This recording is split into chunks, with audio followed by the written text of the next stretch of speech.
चकली करण्यासाठी 2 वाटी तांदूळ, 1 वाटी पोहा, 1 वाटी मुगाची डाळ, 1 वाटी साबुदाणा आणि 100 ग्राम दालिया याचे पावडर करून घेतलं मिक्स.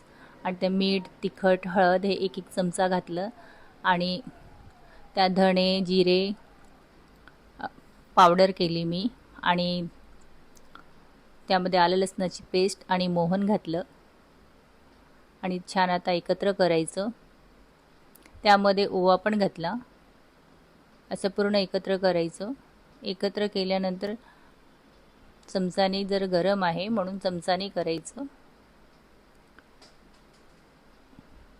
एकजीव झाल्यानंतर आता आपण हाताने पण ते व्यवस्थित मळून घेऊ. त्याचा कलरही चेंज होतो. आता छान व्यवस्थित मळून घ्यायचं. पाणी घालून, थोडं पाणी घालून व्यवस्थित मळायचं.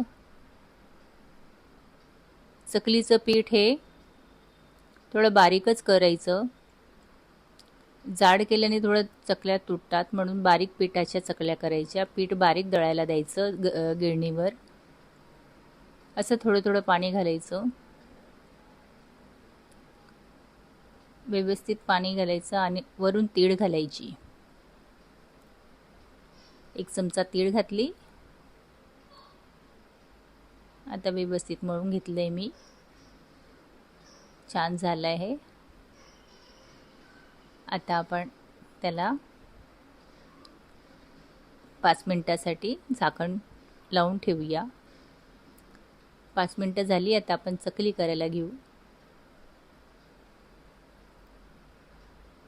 चकल्या अशा गोल पाटावर असं प्लेट ठेवून करायची, म्हणजे हाताला ते लगेच आपल्या हातामध्ये येतं.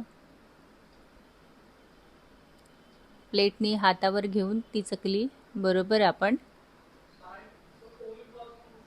कढईमध्ये घालू शकतो तेलात. आताच आपल्या चकल्या तेलामध्ये होत आहे. त्याला थोडा वेळ होऊ द्यायचा, नंतर पलटवायचा. आता आपल्या चकल्या तयार झालेल्या आहे.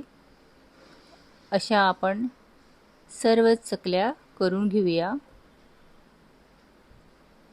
मोहन व्यवस्थित, सगळं व्यवस्थित झालं की चकल्या एकही तुटत नाही आणि खायला पण कुरकुरीत असतं आणि खायलाही छान लागतं. व्यवस्थित कलरही आलेला आहे. आता आपल्या चकल्या तयार झाल्या आहे.